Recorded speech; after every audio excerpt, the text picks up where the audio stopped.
Saltwater History, episode 194, Wednesday night, Wednesday after Thanksgiving. Richard, what's going on?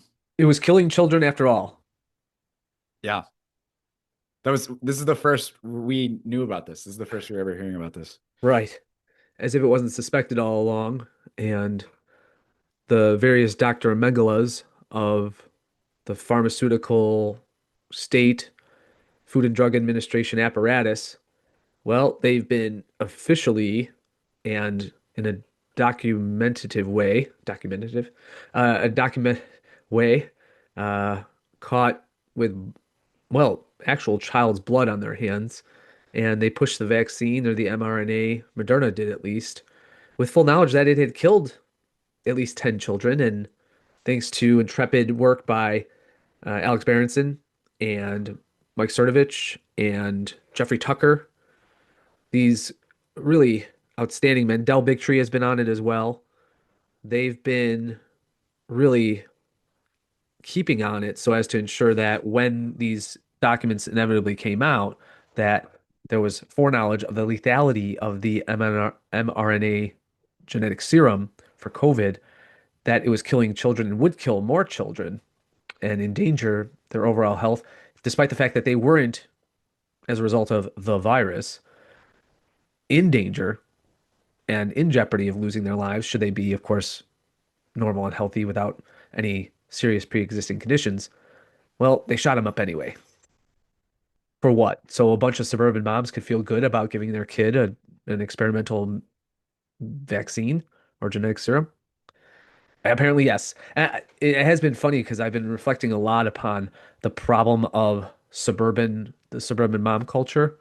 I get to see it on a regular basis. I overhear it and eavesdrop upon the suburban mom conversations, whether it's known or unbeknownst to them. And yes, the data, their dispositions, their values or lack thereof, and the divergence that we see in the attitudes and culture of men and women across the race and ethnic strata. Well, it's becoming pretty sharp, and it's a significant problem.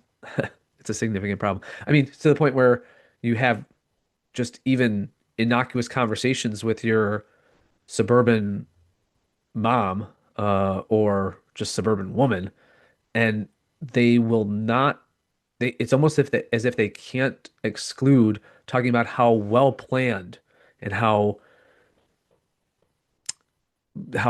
they were concentrated as a couple, if they're still a couple, on making sure they had kids at the proper time and the proper number, as if they could flip on a switch at any moment. And then, well, I mean, I had one conversation with a suburban mom just this past weekend. Said, "Well, I was getting old. I just thought, well, I wonder if I should have a kid or not." So I just did. So, Vaccines or moms? Where are we?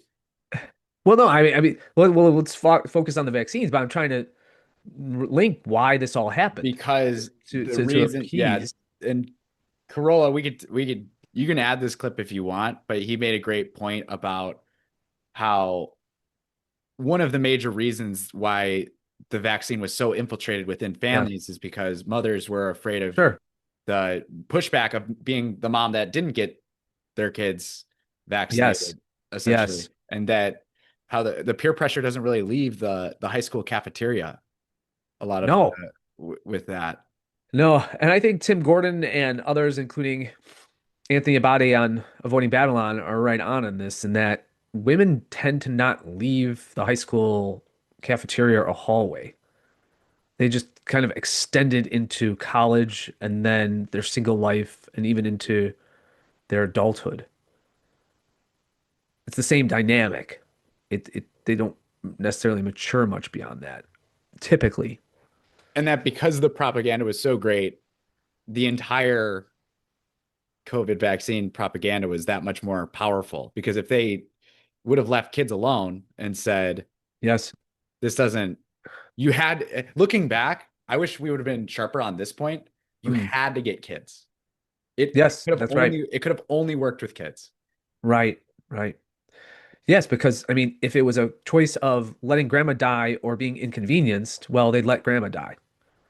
But the prospect or even the remote notion that a sickness could affect children to any great degree, well, then, and perhaps it preyed upon some genuine maternal instincts, I'm sure, but it really preyed upon those who, if you combine into a really savage elixir, the already extant Karen impositional feminism, and that they construct themselves as the boss of the household in so many households today in the modern American and Western family.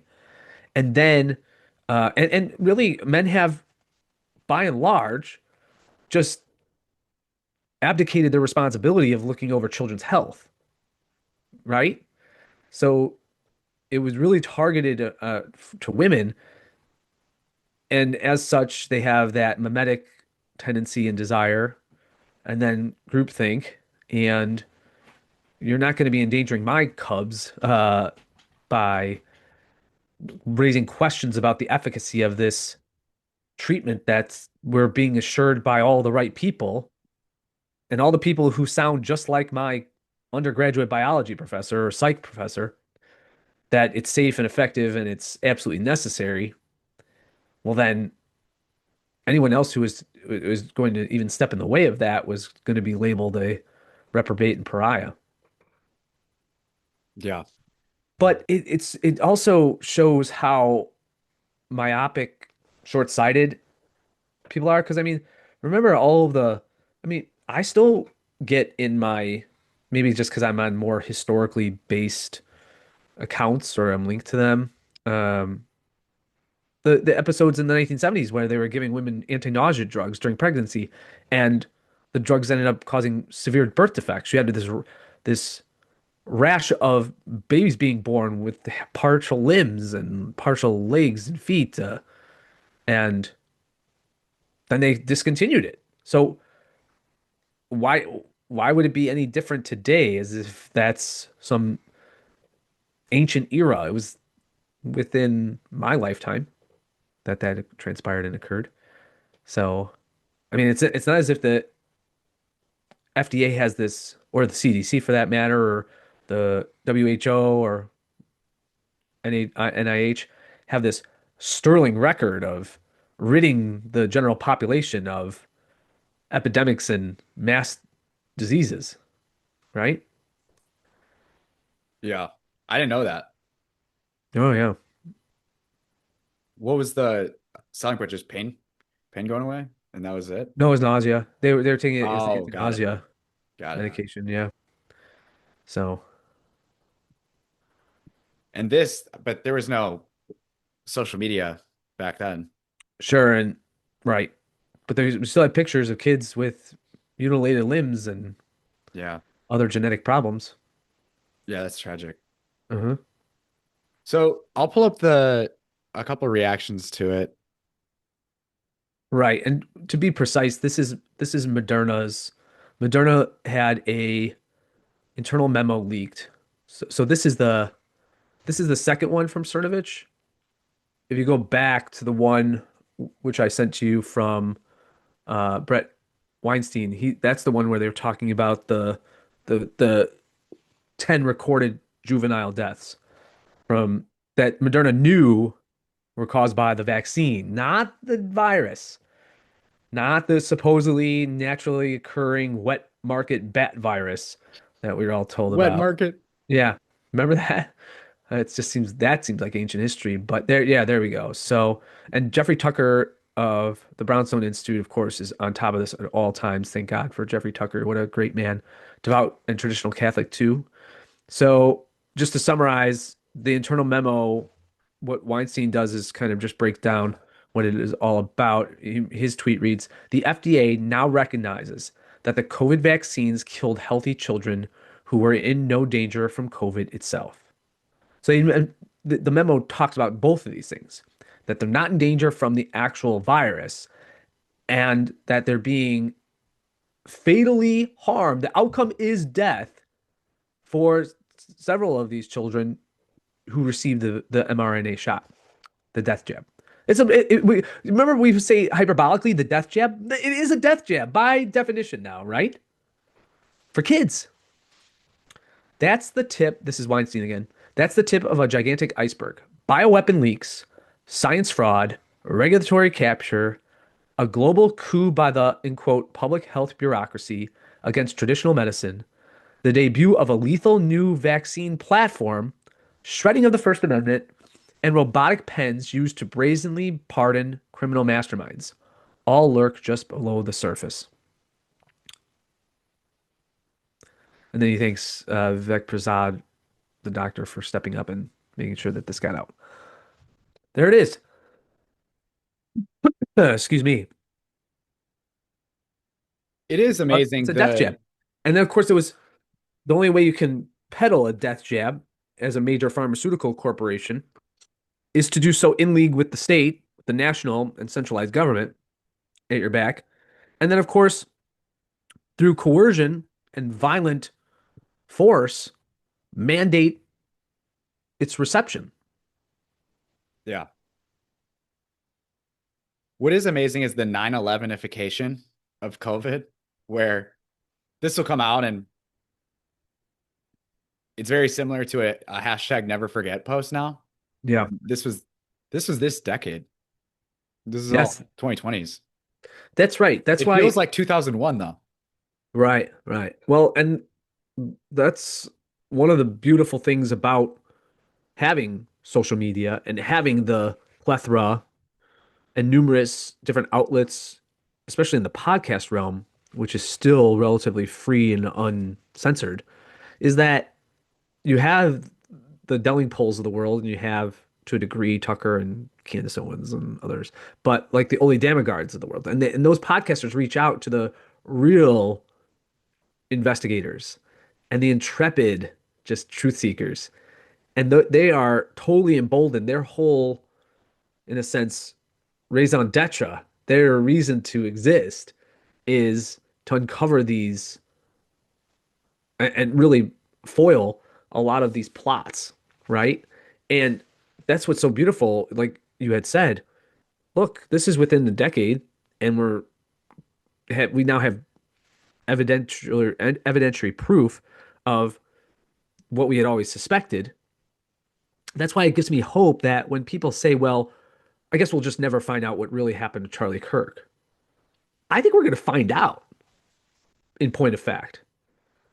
Something's going to get out, something's going to leak. And unlike before, where there were so many forces and a lack of ability or holes to diffuse that force for when things like JFK or King got shot or Malcolm X was executed or what have you, when news gets out of that, we're not just going to simply The pressure say, "Oh stays on. well." Yeah, the pressure stays on. Exactly.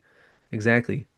So because the events are so formative and now we have outlets to express our rage. And I would say rightful anger, righteous anger, we also have more niche reporters. So there will to be be people sure. that follow a reporter just because they're really good on this one story. Yeah. So exactly. So in foreign affairs and foreign policy and war, unfortunately, it's just more a covering of the history of war. You have Scott Horton's. I mean, think about the difference between having Scott Horton and Max Blumenthal and Anya Parampil and Dave DeCamp, Dave Smith for that matter, instead of having Walter Cronkite or Sam Donaldson or Tom Brokaw or Wolf Blitzer. If the latter group is our alternative, or Christine Amanpour, or Pierre Salinger with his gigantic caterpillar eyebrows, all these were just shills for the state. These independent truth seeking, I don't want to defame them by calling them or demean them by calling them journalists because that's just such a tainted word. But these investigators and analysts, they truly do provide great analysis with what they find. We owe them an enormous debt of gratitude. Yeah. What did happen to Charlie Kirk? Well, I have to say, I shared with you a tweet from Patrick Coffin. For those of you who are unaware, Patrick Coffin, great Catholic apologist, theologian, really a kind of truth and plain speaking traditional voice in Catholicism who has no qualms about running roughshod over just idiocy, synodality, anything that's fluff and doesn't get to the heart of matters because he just doesn't have time for it. And I appreciate that. But Patrick Coffin's gone hard into, and I appreciate this because if those of you who have been listening know that I'm entirely dubious now that even Charlie was killed on that fateful day, September 10th, of course it had to be. But yeah, so was it the 9th or the 10th? I can't remember, but It was the 10th. yeah, it was the 10th. So yeah, what I sent you the tweet. What did Patrick say about that? Yeah, let me pull this up. Again, I it gotta makes me find this. think when you have people who are just like pit bulls on a bone, they just won't let go, Yeah, right? That they're gonna get to the something's gonna leak and somebody's gonna get to the bottom of things. that's a good way of putting it. Here, I got it. So there he is. No documented proof, death certificate, autopsy, verification from the Diocese of Phoenix, Hanson mortuaries, or St. Bernadette's Parish that Charlie Kirk is dead exists. I contacted all of them. Please don't reply because family privacy slash vandalism risk. Not the point. I love that when that one that Christian Wagner wrote, "How many times are you gonna post this, Unk?" Yeah. And he's as many times as I feel like Tia. It's great. Like write again so more people can see it. No documented proof. He just says the same thing. Okay, just does not the point. Tia, he calls him Ant. Ah, that's good. Yeah. So yeah, it just makes me feel more confident that we'll eventually find out. Now, of course, what is dismaying is when you have mass formation psychosis or hysteria, and especially when, as we said, women by and large who have imbibed feminism are leading the way in the aftermath of the event, movement, the and many times it's just a catastrophe, or it's just the kabuki theater of a catastrophe, whatever it might be. Because so many people are getting taken by it, they're also not strong enough because their characters are like their intellects. Their intellects they acceded their intellects to the mass hysteria or just the general disposition, mass disposition, and then their character won't allow them afterwards, after it's obvious that kids were actually being killed by the very vaccine that everyone was trying to force down on everybody else's kids. I mean, think about that. And if truly the powers that be had their way, they would have been forcefully injecting kids with this poison. Thank God divine intervention occurred, Right. providence occurred, Right. and intervened. I think the angels were just at war at that point. So, and stopped it from going on from that point on. And it does also speak to that there has to be a level of informed consent. Isn't it funny? I we think of informed consent as being operative in the patient-doctor relationship or medical personnel and patient, but where it was really operative and always is operative is in the spiritual realm. Yeah, relatively informed consent for the demoniacs in the physical sense, and then of course the demons in the metaphysical sense operating. And there's a limit there. And then the angels come in and say, "Well, you don't have it for Noah and his family, that group, the remnant." And so, yeah, you're out. I suspect that's what transpired. But be that all as it may, it's really again sad to think that where are the arrests? I mean, does Biden's blanket pardons of these people cover knowledgeable homicide? I don't I don't know. I guess it would. It's a blanket pardon. Probably, right? But yeah, I don't see these uh, people behind bars anytime soon. that doesn't mean he can't be. I mean, where are the civil suits? I mean, he's got to be. How did it get to 10? I don't know why the number was 10. And maybe that was all they were studying. That fell under the umbrella of their purview, Yeah. I guess. But then again, right, like you had pulled up the Cernovich piece, if you want to bring that up again. Yep. And thanks to Alex Berenson again, and Cernovich points this out in the retweet. He's like, well, actually, they're now Berenson's finding more. He's finding on those on top of the 10. So uh Cernovich writes, every doctor who gave a healthy child a COVID-19 vaccine should be prosecuted as a war criminal. You think that's extreme, Charlie? I think if they knew, and I think I suspect many of them did, that this was not going to be helpful to them and endangered them, and they gave in anyway to the pressure, they ought to be prosecuted as war criminals. Short trials, children outside of very narrow bubble boy issue, outside of very narrow bubble boy issues, were never at risk from COVID, and this was well known. Indict the doctors and the hypochondriac parents. Yeah, remember the hypochondriac parents where they were wrapping their kids in foil and plastic wrap and all that crap, right? And the paranoia and the psychosis that they inculcated in their own children. How do they ever recover from that? How do they ever trust their parents again? So then what does Berenson say? This is not one of the 10 deaths that the US FDA reported. Moderna and Pfizer killed kids with mRNA shots that didn't even work, and then the Biden administration and FDA and the CDC encouraged them. So there's this cycle of we're the pharmaceuticals, then the governmentalities, the governmental agencies, and then the political powers that be, the statesmen, were all in this kind of authority loop, and who got swept up in it and was required to be injured by the centripetal force, if you will, of this cabal were innocent children. And of course innocent adults too, but the innocent children who can't give their own consent to this anyway. At least informed consent.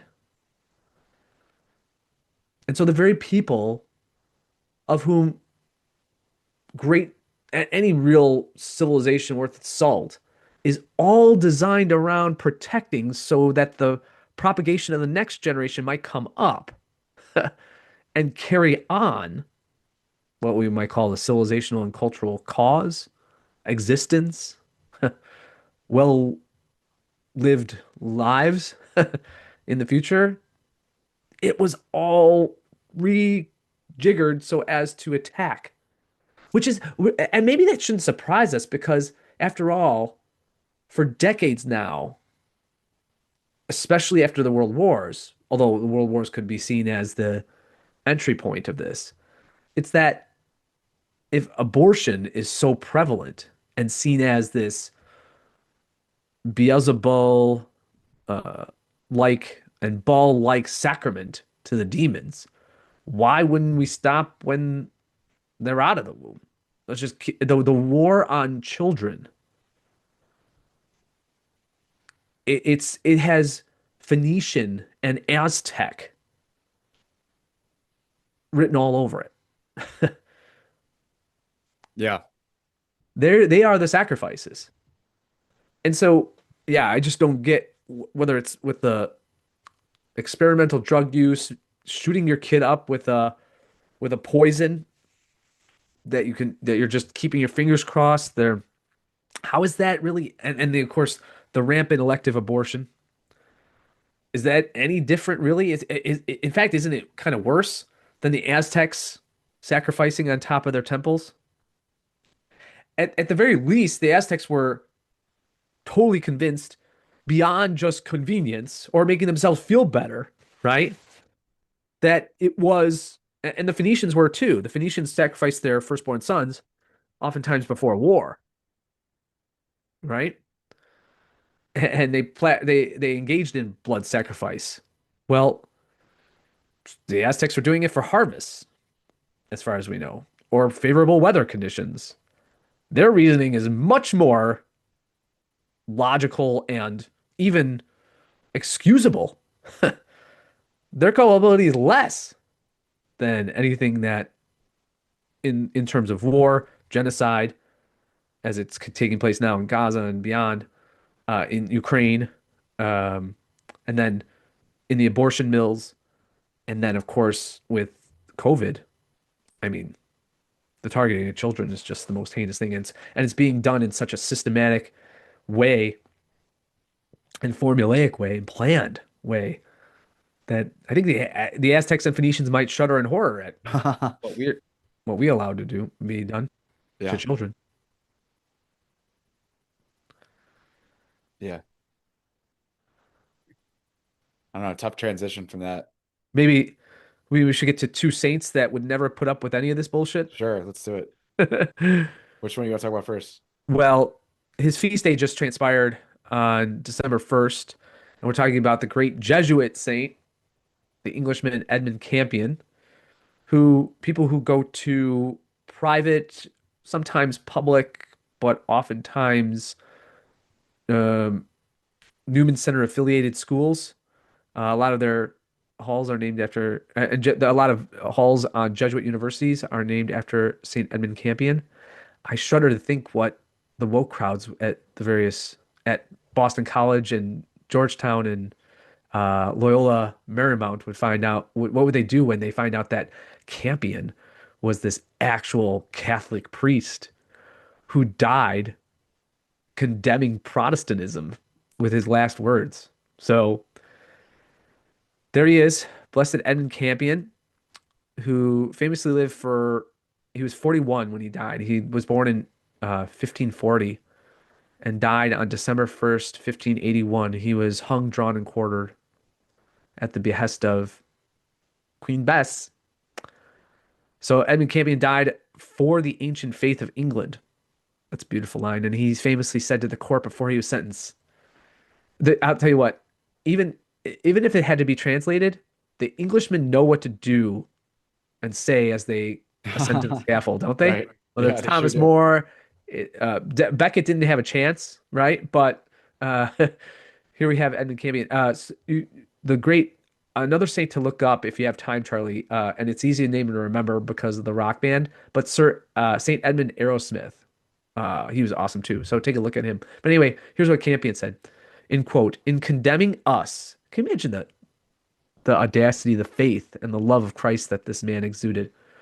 In condemning us, you condemn all of your own ancestors, all our ancient bishops and kings, all that was once the glory of England, the island. And then it goes on to the second thing, right?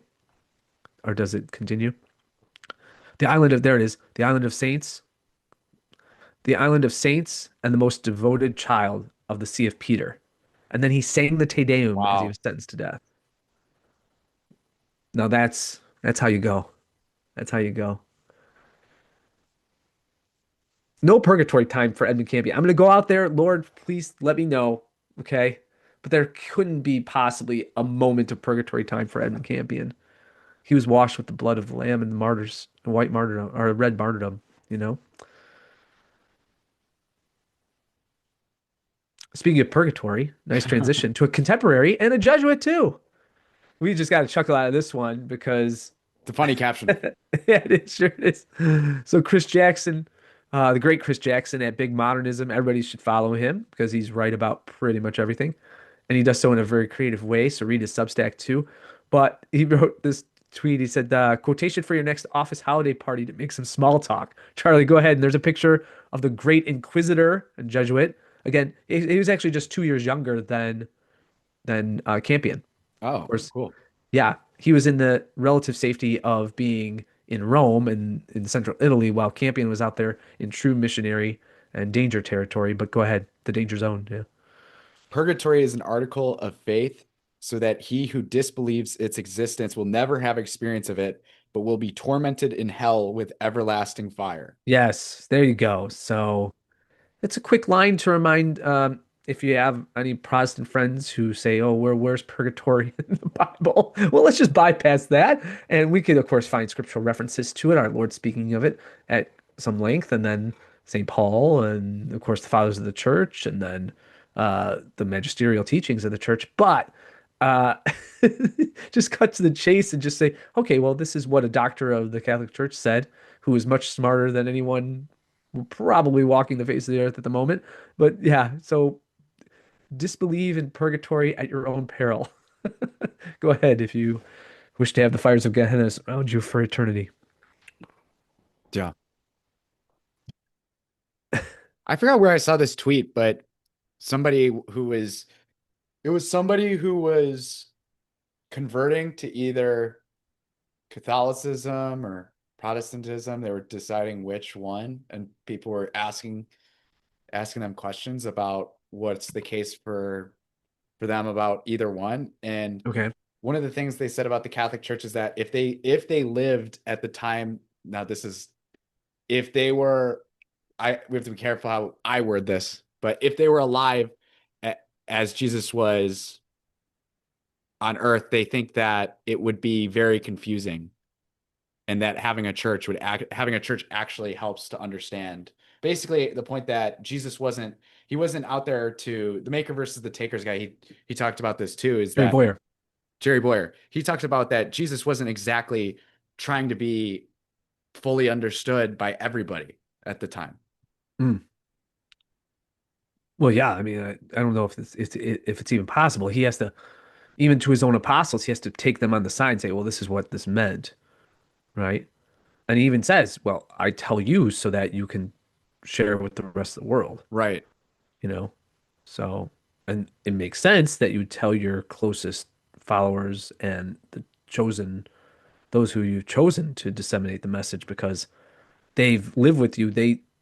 It's not what transpires with the miracles and then the teachings and then the instructions and exhortations, whatever it is, anything that Christ did. Well, it's done in the context of them having been with him since the beginning of his ministry, rather than kind of drop in scene where all of a sudden Jesus is on the plane and he's talking about the Beatitudes, right? Right. Do you want to talk about the idea that you have that we're going to start doing? Okay, yeah. So we're gonna do a little mid show or somewhat maybe three-quarters show drop here about our Hot Water History Book Club. Now, this was suggested by a good friend and a faithful listener that maybe we should get a book club going because we all have this tendency to pile up books or even look online and, oh, I'd love to read that. So we grab it and then we just don't find the time to do it. So we've kind of created, Charlie and I together, a little, it sounds, let's say it does sound kind of faggy to call it a book club. Do you feel We got to effeminate come about up it with it. or? We got to come up with a tougher name. Yeah. Yeah, something like that. Okay, so um, the name is under the works, but what we thought we'd do is, and here are the parameters. We're just because guys are busy, and we keep saying guys, but women are involved too. Can enjoy this too. All right, so but try to bring your A game brain, not your, I'm gonna get behind the wheel brain. Okay, so let's see. You got what's the matter? You okay? Yeah. That was All just right. funny. So, all right, here are the the parameters. So we're gonna do 3 books a year. 3 books. That's not a lot. I mean, we're gonna base them on kind of have a due date or expecting date of conclusion or finishing the last day of a quarter or thereabouts, when it lands on when we're gonna do an episode. Okay.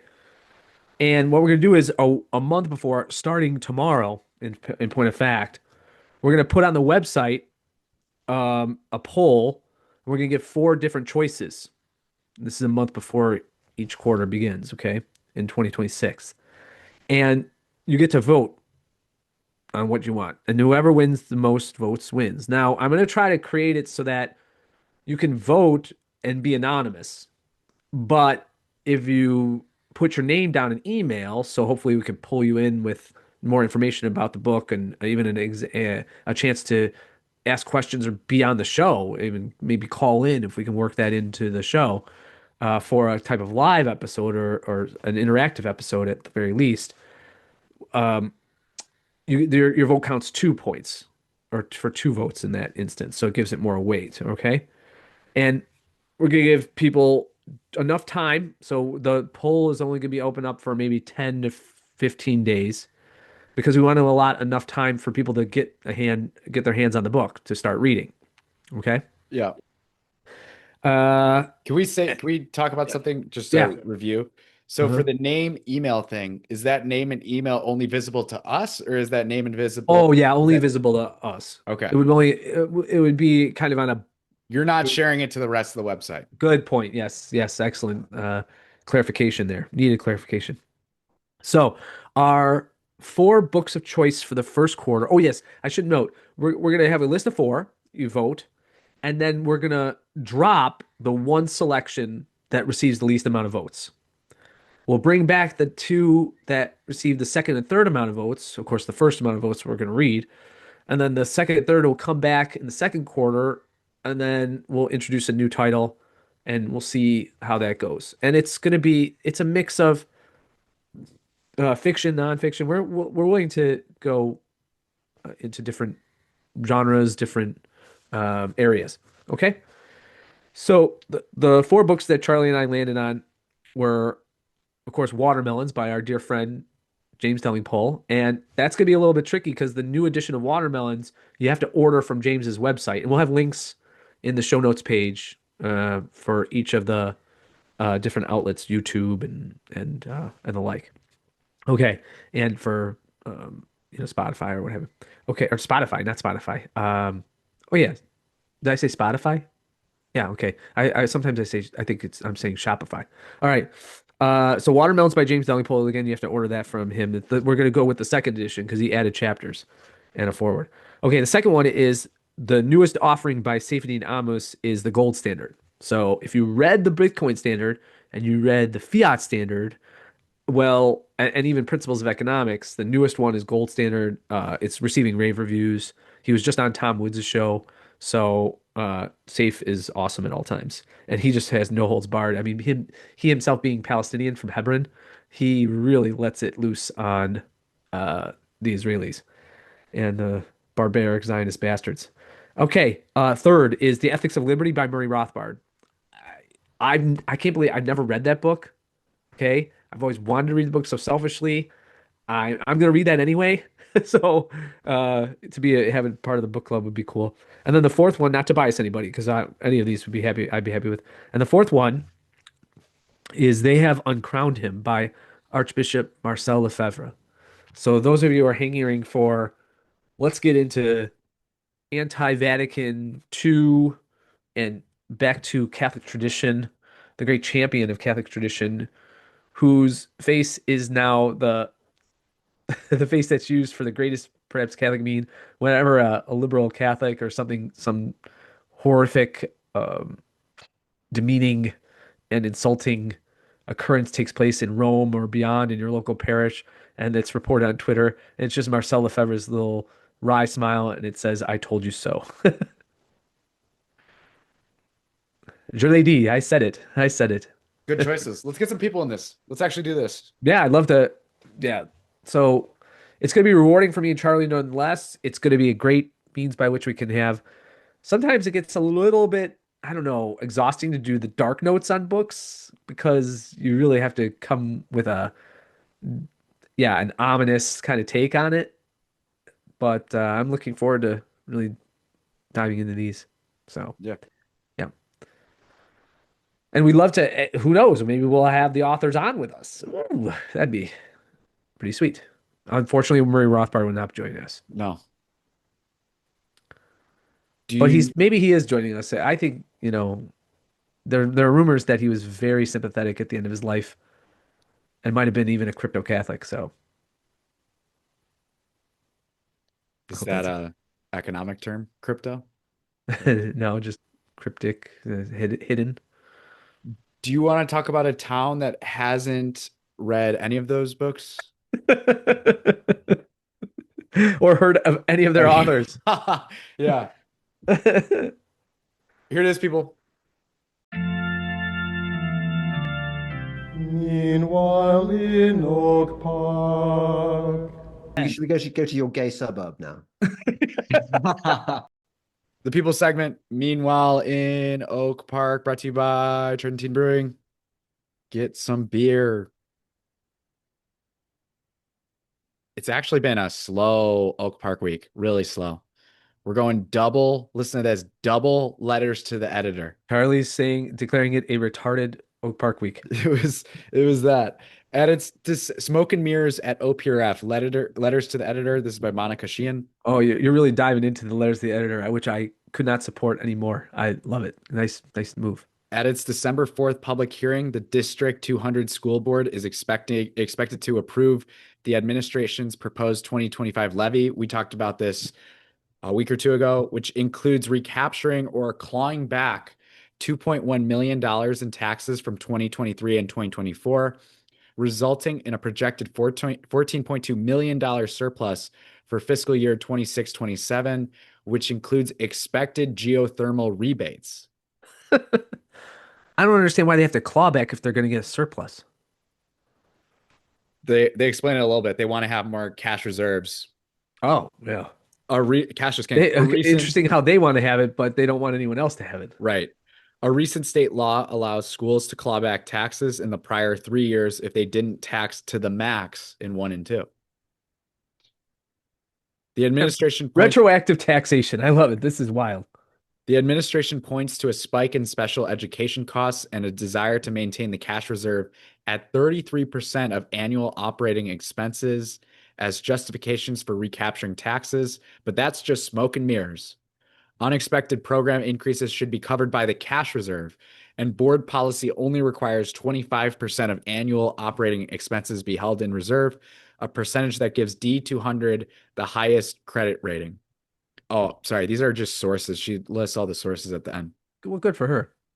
According to the administration, a higher cash reserve level is desired as the county has been late recently with property tax distributions, but the delays were unusual and due to complications arising from a new computer system. Oh, According to Oak Park Township Assessor Ali El Safar, oh yeah. Notice how the new computer system never shoots out early property tax distributions. They're always late or less in lesser amounts. Interesting, huh? D200 should stop stockpiling taxpayer dollars when it can issue short term tax anticipation warrants if distributions are ever delayed. There you go. Monica. Is it Monica who wrote this? Yep. All right, Monica. The underlying reason for the clawback is Project Two's controversial funding plan. It requires that $3.2 million from the annual operating budget be spent repaying debt certificates for the next 19 years. Counter to the best practices and the advice of the board's Community Finance Committee, Superintendent Greg Johnson proposed the debt certificate loophole funding plan, and then President Tom Kofsky, he wanted to shoot up kids with the COVID vaccine. Oh, sure. 2023 board. Fred Arkin, I brought this up like 3 or 4 times on the podcast now, but that Uh-huh. guy, the the one town hall meeting that I did watch at Oak Uh-huh. Park, where this guy has the goofy mask over, he's got the N95, and he's saying, "Well, since sports are technically extracurricular, can we just make all of them get it?" That Yeah. Ugh. Fred Arkin, Gina Harris, Kabir Henry, Ralph Martiri, Mary Ann Mohanraj, and Sari Dixon Spivey approved it to bypass a voter referendum for the $135 million PE addition and pool, construction, borrowing, and geothermal costs, Gotta have geothermal for the pool. apparently fearing defeat at the polls. According to D200's current fiscal issues, the funding plan also drained $44.2 million from the cash reserve and included $12.5 million in unreceived donations from the Imagine Foundation. According to Project Two's funding plan, the Imagine Foundation is behind on its philanthropic donations. Get out. It promised 5.75 million by 24-25, but has donated only $4 million. Another 2.75 million is promised by 25-26. Good luck with that. I guess you're gonna have to imagine it arrived. In June, the foundation oddly claimed that a state grant of $3.5 million taxpayer dollars should be counted as part of its promised philanthropic donations. Oh, that's interesting. A state grant. We can't give you the donation, but we're gonna require the state to grant us the money and then we'll give it to you. That'll D200 count. That'll count. D200's tax recapture promotion lacks further transparency with no mention that the 2023 and 2024 levies resulted in significant surpluses or overtaxation of $9.1 million and $6.3 million, respectively. These surpluses highlight that the high school's levy is inflated due to years of extreme overtaxation following a tax loophole enacted by the 2005 board, with subsequent boards failing to reset or lower the levy. Well done. Got all the sources here. Yeah, that's awesome. Good for her. It so oh, wait, it says Monica Sheehan at the bottom. It says Monica Sheehan something. Something about her. She's a 25-year Oak Park resident and former news reporter. Oh, there she goes. She has been following and independently investing OPRF and the pool story since 2014. Oh, she's on it. Yeah, it's talking about a dog with a bone there. She's not letting it go. No, Good for Monica. Well, I mean, it really is indicative of how they run their village like Harvard runs its endowment. you could say, and I like that they bring up the pool story in 2014. Hmm.